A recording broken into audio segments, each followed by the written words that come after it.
Amen. Ang ating pong topic ngayon, mga kapatid, ay danger in the church. Wow. So, nung nakaraan po, last Sabbath, ay natutunan natin yung about sa church. Ano ba yung church? Ito po yung ecclesia.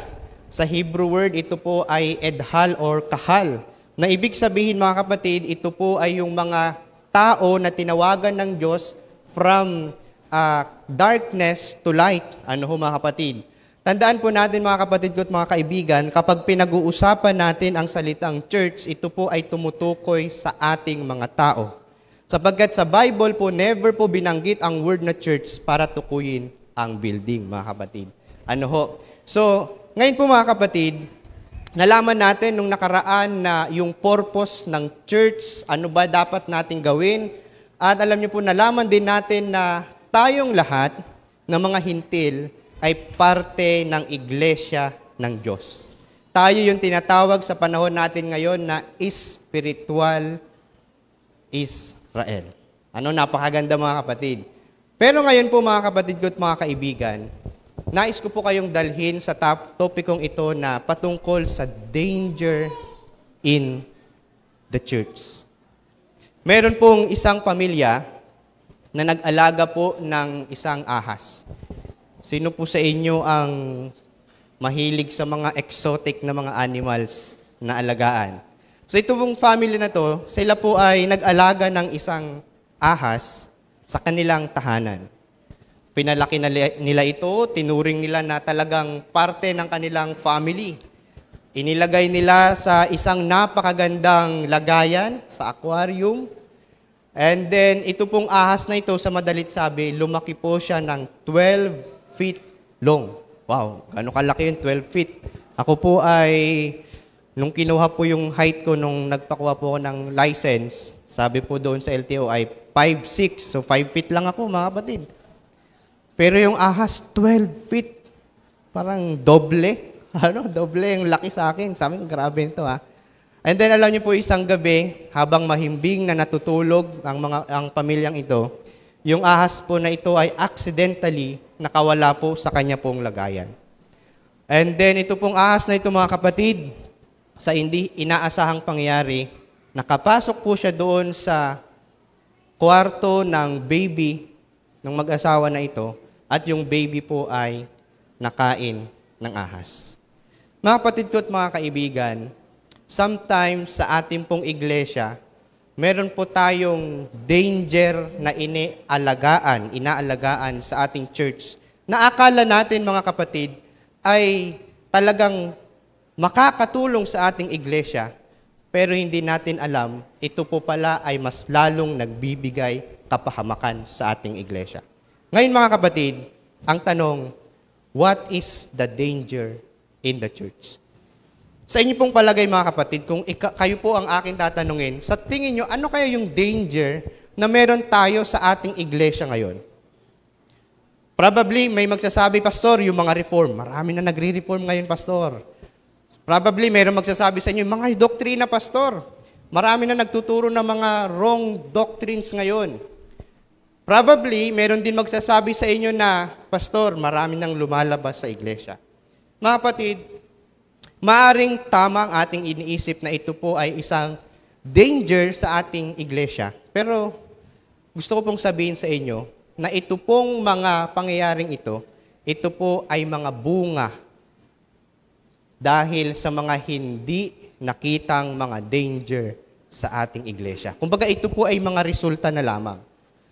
So ngayon po, umaga na ito, ay gusto ko po kayong dalhin at ating iisa-isahin, ano ba talaga yung danger na nangyayari sa ating iglesia. Meron po tayong 5 dito, mga kapatid. Ito po ay exclusivism, number 1. Number 2 is clubism. Ayan. Number 3, institutionalism. Number 4, traditionalism. And number 5 is nominalism. So ano po yung mga bagay na ito? Bago po yan, mga kapatid, gusto ko kayong idala sa ating pong key text. Sa pangalawang Timoteo, Kapitulo 3, versikulo 5. Ang sabi po sa English, having a form of godliness, but denying its power, have nothing to do with such people. Alam niyo po kanina, binabasa ko po sa Tagalog version na ito. Pinag-uusapan namin ni Elder Jess kanina. Sabi ko, Elder, ang ganda ng Tagalog nito. Ito po ay sa ASND. Gusto ko pong basahin. Sabi po rito, ipinapakita nilang makadiyos sila, pero hindi naman nakikita ang kapangyarihan nito sa buhay nila. Iwasan mo ang mga taong ganito. So, palagay ko po, meron na pong idea patungkol po sa danger sa ating pong iglesia, mga kapatid. Number 1, mga kapatid, punta po tayo sa exclusivism. Ano ba yung exclusivism? Sabi po rito, mga kapatid, sa short description, sabi rito, this is the mindset that we are the only people of God. Oops. That Adventists are the only ones who will be saved, and that we are to guard our purity and sanctity from the world. This leads us to turn our back more from society as if we fear we will be contaminated if we mingle with them. Another description, sabi rito, exclusivism is a modern day tribalism, just as in the past. So ano ba yung exclusivism, Pastor? So sabi po rito sa description, mga kapatid, ito daw po pala yung mindset na iniisip natin na tayo lang yung maliligtas. Iniisip natin na tayo lang yung perfect. Tayo lang yung okay. Tayo lang dapat yung tama. Ano ho? So ang ginagawa natin, dahil merong ganito daw pong mindset yung ating iglesia, ay alam niyo po yun, nilalayo natin sa society. Kasi ayaw natin na tayo po ay mahawa ng society natin. Ito, lasinggero yan, huwag tayo dyan, dapat dito lang tayo. Mga ano yan, ito yung religion na yan, huwag tayo dyan.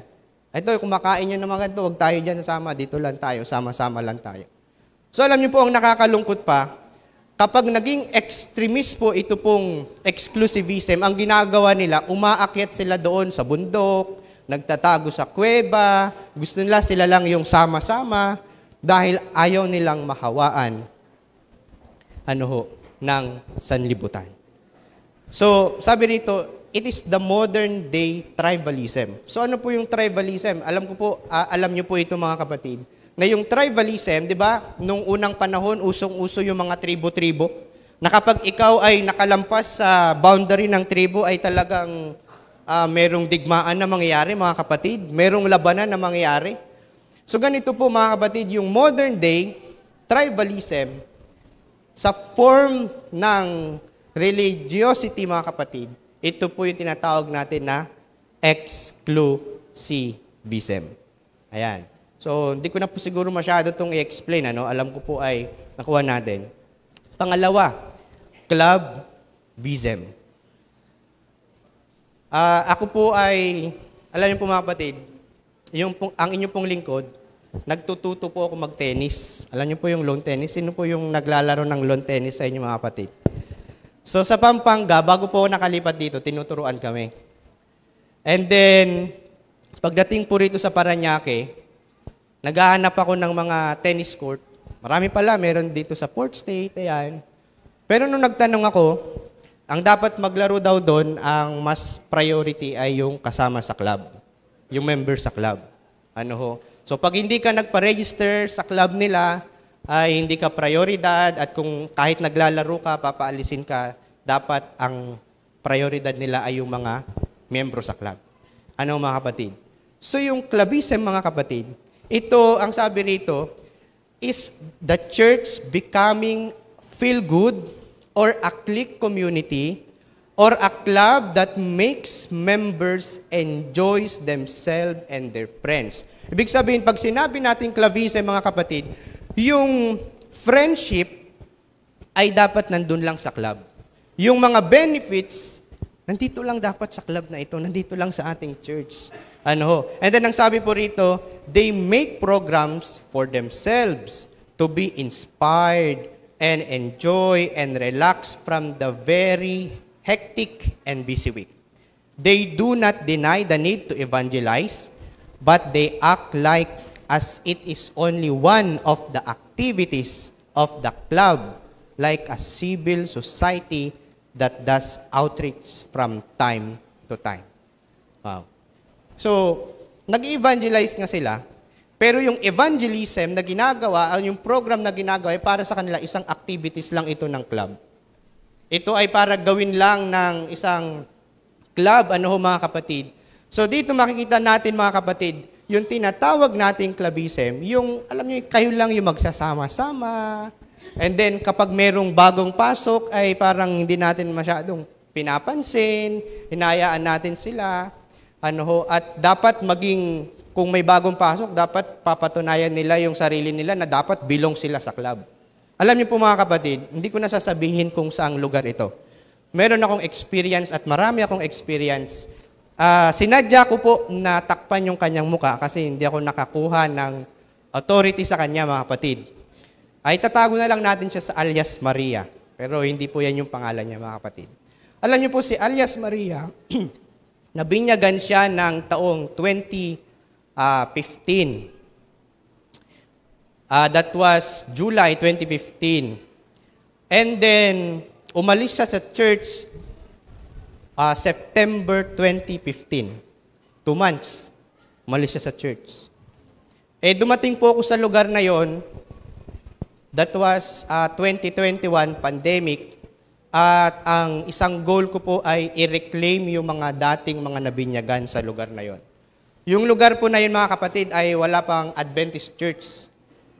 Sa lahat ng mga bayan, yun lang yung walang Adventist church. So, pinadala po ako ng konferensya doon para abutin yung mga nawala nating mga kapatid. And then, ito po, si Maria, napuntahan ko sa bahay nila. And then, nakipagkwentuhan ako sa kanya, kamustahan, ayan, pinanalangin ko siya. And then, alam niyo po, mga kapatid, nagulat ako, sabi niya rito, Pastor, sabi niya, kapag crusade lang naman sila, mabait. Pero nung ako'y pumasok sa church, sabi niya, niwala man lang kumamay, nag-welcome sa akin, kaya hindi yan na ako nagtuloy, Pastor. Alam niyo po, mga kapatid, itong problem na ito, hindi lang ito nangyayari doon sa lugar na pinuntahan ko. Ito po ay nangyayari sa lahat ng mga churches ngayon, mga kapatid.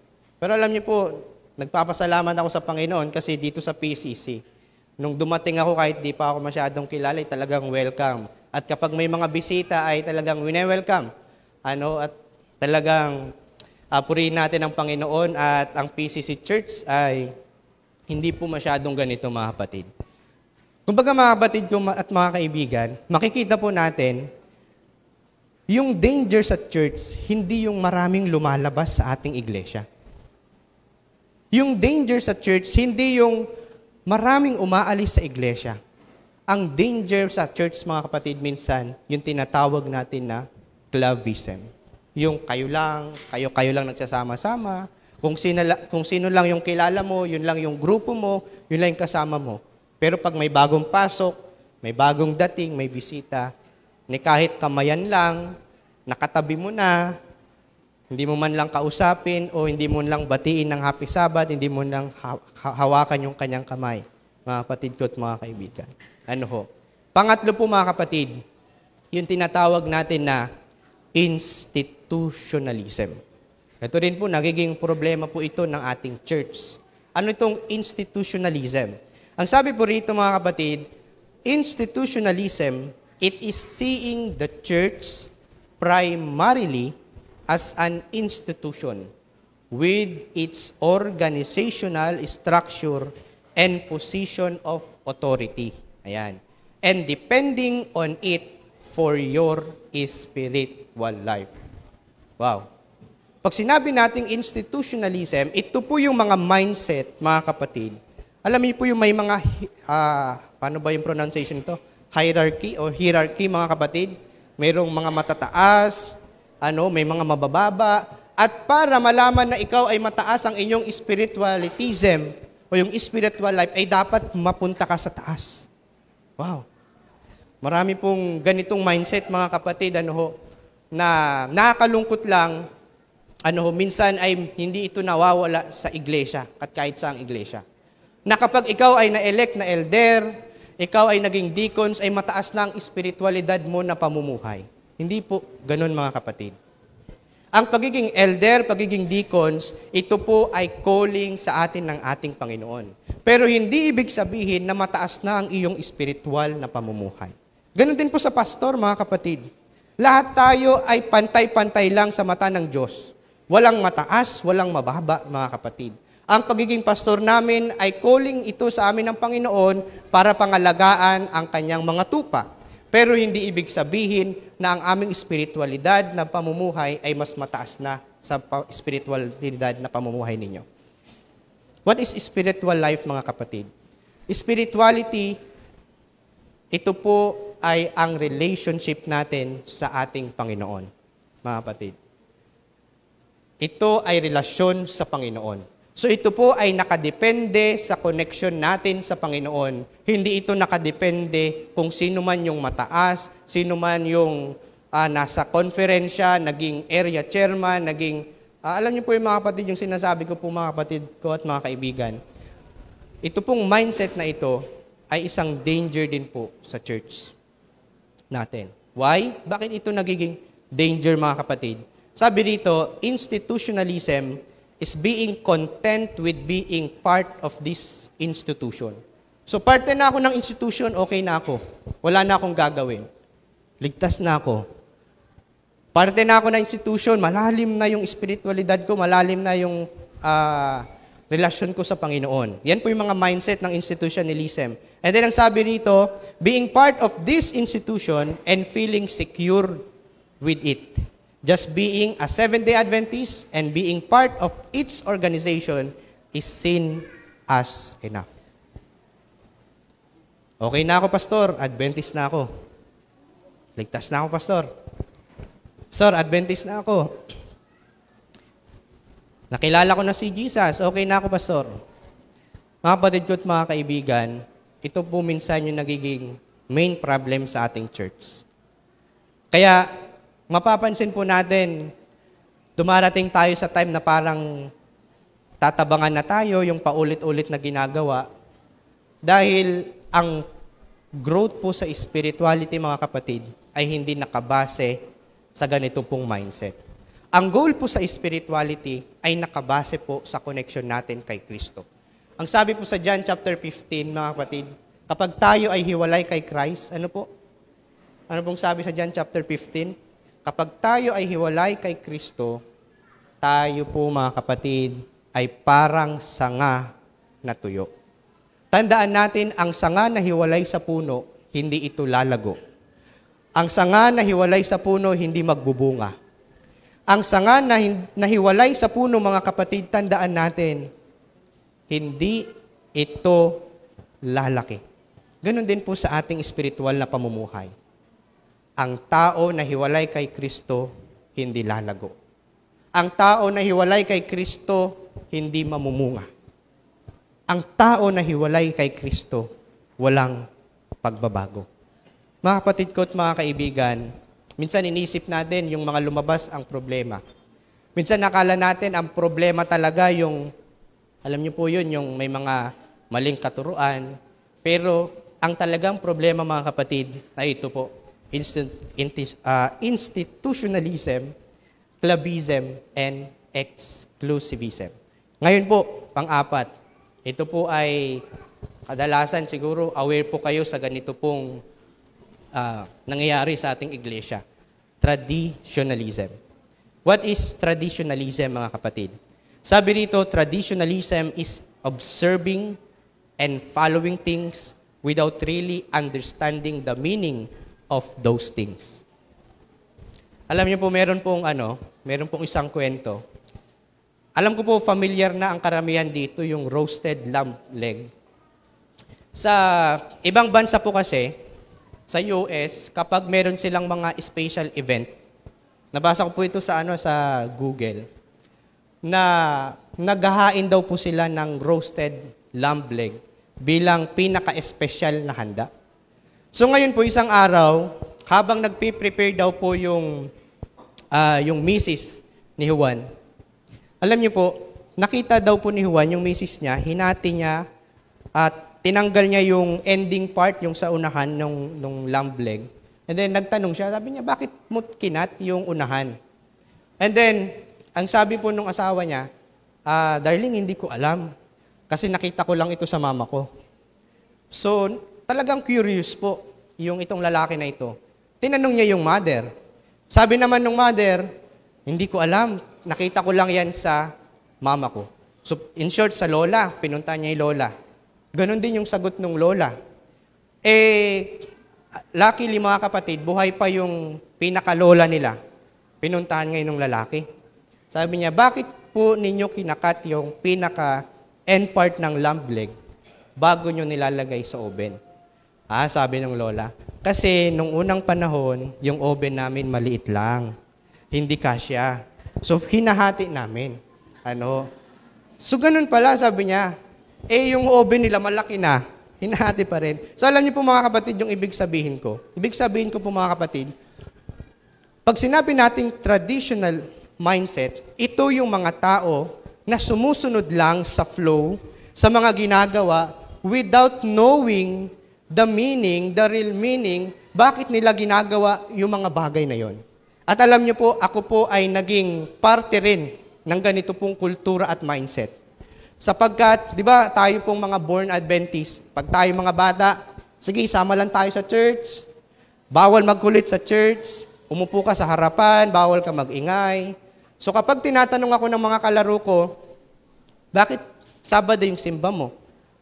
Kasi sabi ng mama ko, diba? Bakit di kayo kumakain ng baboy? Kasi sabi ni pastor. So alam niyo po mga kapatid, yung ibig sabihin ko, na yung traditional, mga kapatid, ito yung mga mindset na sumusunod lang sa flow ng mga ginagawa, mga tradisyon, mga religious practices sa ating iglesia without knowing the real purpose. At alam niyo po mga kapatid, dumating ako sa time na question ko yung mga religious practices natin. Bakit tayo may pastoral prayer? Bakit ganito yung ginagawa natin sa church? Bakit hindi kailangan mag-ingay? Bakit hindi dapat kailangan maglaro? Bakit ganito, ganyan? Sabi ba naman sa akin nung mother ko, sabi niya, alam mo, dami-dami mong tanong, sabi niya sa akin. So alam niyo po mga kapatid, hindi po na-address yung issue po na yun sa akin. Kaya habang lumalaki ako, nag-research ako, basa ako sa mga article. Kaya po alam niyo po nung gabi, kay Sister Gina First Night, na-share ko po sa mga kapatid natin doon na dumating ako sa time na hindi ako naniniwala sa Diyos. Opo, hindi ako naniniwala sa Diyos noon dahil ang dami kong mga binabasang mga article. Sabi ko, nga no. Wala pa naman nakakita sa Diyos. Bakit tayo maniniwala sa Diyos? Di ba ang science to see is to believe? At ang science ay dapat meron kang proof bago ka paniwalaan. So dumating po ako sa time na yon, mga kapatid. So, ibig sabihin ko rito mga kapatid, huwag tayong maging, alam niyo po yun, kapag merong mga nagtatanong ng mga kapatid tungkol po sa mga practices, huwag natin sila pagalitan. Huwag natin sabihin kung ano-ano kasi mga binabasa mo. Alam niyo po, kahit nag-aaral ako ng theology, dumating ako sa time na nagque-question ako. Galit na galit yung mga kasama kong ibang mga theology sa akin. Sabi niya, tagal-tagal mo na sa pananampalataya, ganyan pa rin mga pag-iisip mo. Kung ano-ano kasi mga binabasa mo, sabi sa akin. Pero alam niyo po mga kapatid, kapag may ganito tayong mga kapatid at mga kaibigan na nagtatanong about sa mga practices at mga ginagawa natin, ay kung hindi po natin kayang sagutin, pwede niyo pong i-address kay Pastor Asher o kaya sa akin po ganyan para matulungan. Kasi yung mga ganito pong mga mindset mga kapatid, yung mga nagtatanong, sila po yung naghahanap ng talagang meaning at purpose bakit nila ginagawa yung bagay na yun. So mga kapatid ko at mga kaibigan, sabi nga po sa Isaiah 29:13, the Lord says, "These people come near to me with their mouth and honor me with their lips, but their hearts are far from me. Their worship of me is based on merely human rules they have been taught." Minsan, ito pong verse na to, ginagamit ko ito sa mga Sunday keepers. O tingnan nyo, hindi inaano yung worship nyo kasi sabi rito, hindi kaaya-aya sa Panginoon kasi sumusunod kayo sa tradition of men. Pero ito pong verse pala na ito mga kapatid, hindi lang sa mga Sunday keepers nating mga kaibigan, kundi para sa ating lahat. Ginagawa natin yung practices without knowing the meaning. Dahil kapag nalaman natin mga kapatid yung meaning, gagawin natin ito naturally in organic way, mga kapatid ko at mga kaibigan. At alam niyo po yung key text natin kanina sa pangalawang Timoteo chapter 3 verse 5. Ito po yung kinaharap na issue ni Pablo nung panahon niya. Marami pong na mga nabautismuhan at naging mga Kristiyano na mga Hudyo na dala-dala nila yung mga kultura nila doon sa loob ng iglesia, mga kapatid. At ini-insist nila, ganito dapat natin gawin, dapat ganito. And then sabi ni Pablo, sabi niya, layuan niyo yung mga ganitong tao. Nagpapakita sila na parang makadiyos in their practices, pero sa loob ay wala talaga ang Diyos. Alam niyo po mga kapatid, doon po sa isang aklat na binabasa ko sa pagan Christianity, sabi ganun, pag dumating na yung worship service, yung worship time, yung mga tao parang biglang may magic na nangyayari na ang bait-bait pagpasok sa church, ang gaganda ng suot, pero paglabas sa iglesia, balik ulit sa dating gawin. Mga kapatid ko at mga kaibigan, ito po yung isang danger sa ating church. Panglima, last mga kapatid, nominalism. Sabi rito, nominalism is being a Christian by name only, but not by essence. Being Christian by external trappings like being part of the institution and practicing a given set of tradition, but never in manners of life, orientation, purpose and goals, values, morals, and belief. So mga kapatid, itong nominalism ay halos kahawig siya nitong traditionalism at yung mga iba na ating pong binanggit kanina. So makikita natin mga kapatid, yung bang gagawin lang natin yung mga bagay dahil kailangan natin gawin.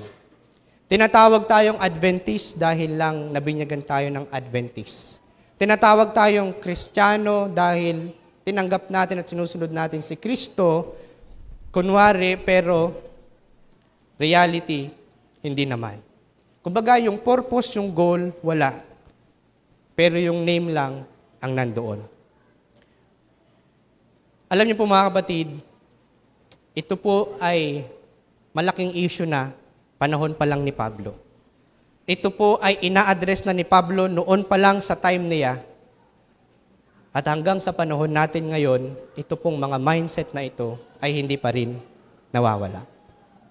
At ngayon po mga kapatid, being a Christian mga kapatid, hindi lang dapat sa name. Being a Christian ay ito po ay nakikita sa puso, sa gawa, at sa pag-uugali. Alam ko po, mahirap gawin, pero sa tulong ng ating Panginoong Diyos, magagawa natin ang mga bagay na ito. Alam niyo po ang sabi sa Matthew 15 verse 8? Sabi rito, "These people draweth nigh unto me with their mouth, and honoreth me with their lips." Alam niyo po yung ibig sabihin dito, umaawit sila ng papuri, nagsasalita sila ng mga banal na mga salita, but their heart is far from me. Yung puso nila malayo sa akin. Kasi sa physical na ipapakita nila na banal sila, okay sila, mabait sila, pero sa puso, reality, wala. Mga kapatid ko at mga kaibigan. Kaya alam niyo po ang sabi ni Mahatma Gandhi. Alam ko po, alam na alam itong sinasabi na ito ni Mahatma Gandhi. I like Christianity. It is only the Christians that I do not like. Mga kapatid, grabe. Alam niyo po, marami, naalala ko yung kwento ng isang pastor na meron daw pong mga foreigners magbabakasyon sa Pilipinas. And then sabi daw po ng stewardess airplane, tayo po ay lalanding na sa Ninoy Aquino Airport. Ayan, tayo po ay lalanding na sa Christian country. Wow, napakaganda, no? Christian country.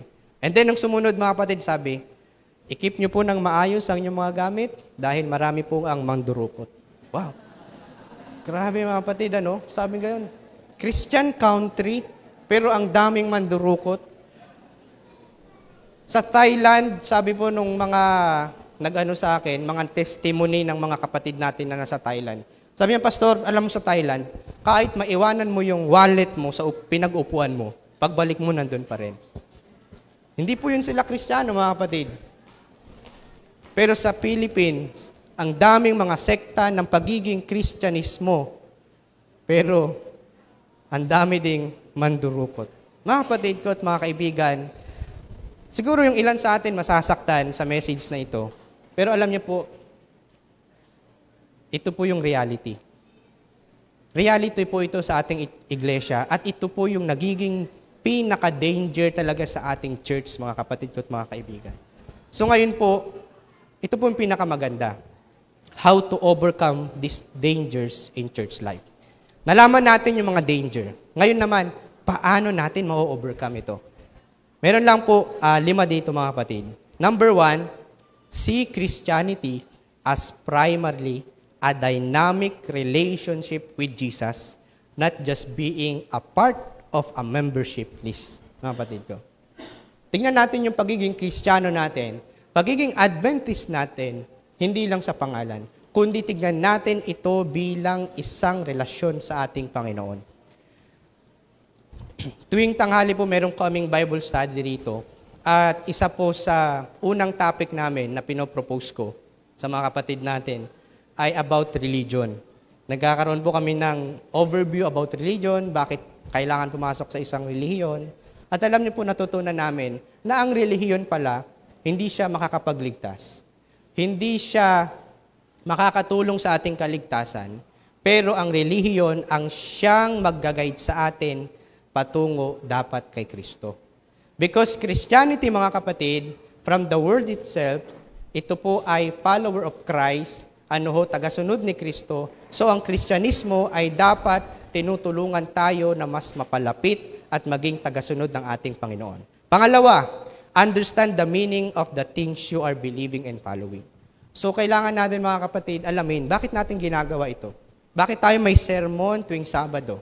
Bakit tayo may pulpito? Bakit merong choir? Bakit may mga ganito? Bakit natin kailangan ng scripture reading?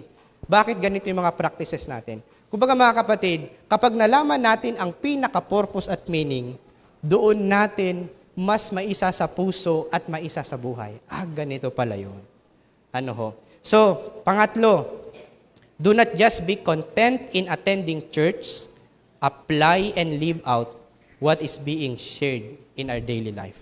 Mga kapatid, ang isa sa pinaka-purpose ng pulpito, sabi nga ni John Calvin at ni Luther, sabi niya, the power of worship service is the pulpit. Sabi niya, ito daw po yung kapangyarihan. Kasi dito daw po dinideliver yung mas makakatulong sa buhay ng tao. So, ibig sabihin mga kapatid, kung ano yung natututunan natin, ay idalangin natin sa Panginoon na ma-apply natin ito at maisabuhay natin ito. And siguro ito po yung pangalawa sa huli, continuously deepen your relationship with Christ. Baliktad ko. So mga kapatid, patuloy tayo na mas palalimin natin ang relasyon kay Kristo. Huwag tayo mag-stop dahil nabinyagan tayo. Huwag tayo mag-stop dahil naging Adventist na tayo, naging Kristiyano na tayo. Kundi ang growth, mga kapatid, tandaan natin, ito po ay progressive. Ang growth, mga kapatid, ay tuloy-tuloy. Mga kapatid ko at mga kaibigan? Hindi ito na nag-stop ka na lang sa isang bagay dahil Adventist ka na, dahil Kristiyano ka na. Hindi po. Kundi dapat tuloy-tuloy po tayo sa ating spiritual na paglago. At ito po ay sa pamamagitan ng pagpapalalim ng ating relasyon kay Kristo. Last, mga kapatid, share Christ out of love. Ibahagi natin si Kristo na merong pag-ibig. Huwag tayong, kapag merong against sa ating mga view at sa ating doctrines, huwag tayong makipagtalo, hayaan natin sila. I-share natin si Christ sa kanila ng merong pag-ibig. Ako po mga kapatid, witness ako. Dahil ang buhay ko ay naging testimony din na kapag mayroong mag-a-against sa doktrina natin, ay talagang nakikipaglaban ako. Meron pa sa La Union, naging student layman po ako doon. At nakakita ako, kasi sa La Union mga kapatid, maraming mga espiritista dyan. So, isang araw, habang ako nagbabahay-bahay, nakasalubong ko yung pastor ng espiritista. Ang ginawa ko mga kapatid, nilapitan ko. Sabi ko, Pastor, alam mo ba na ang ginagawa nyo ay sa demonyo yan? Tapos binasahan ko sa Deuteronomy. Ito, yung nagpa-practice ng spiritism is sa devil, sabing ganun. Alam niyo po yung pastor, galit na galit sa akin. So yung mga kapatiran niya, halos pala mga espiritista yung mga dinadalaw ko. Binawalan ako pumasok sa mga bahay nila. Mga kapatid, sabing ganun sa isang quote, manalo ka man sa argumento, wala ka pa rin mapapatunayan. Pero if we share the love of Christ, mawiwin natin ang bawat kaluluwa kay Kristo. Mga kapatid ko at mga kaibigan, maraming danger sa church. At ito pong mga danger na ito na ating pong mga binanggit, dalangin natin sa Panginoon. Let us, alam niyo po yun, evaluate ourselves. Kung tayo ba ay nakasama sa ganitong mga mindset. At kung nakita natin yung sarili natin, nakasama tayo sa ganitong mindset, idalangin natin sa Diyos na tayo ay Kanyang baguhin at idala tayo sa tamang mindset, yung mindset na organic, naturally, na tayo ay sumusunod at umiibig kay Kristo. Pagpalain po tayong lahat ng Panginoon.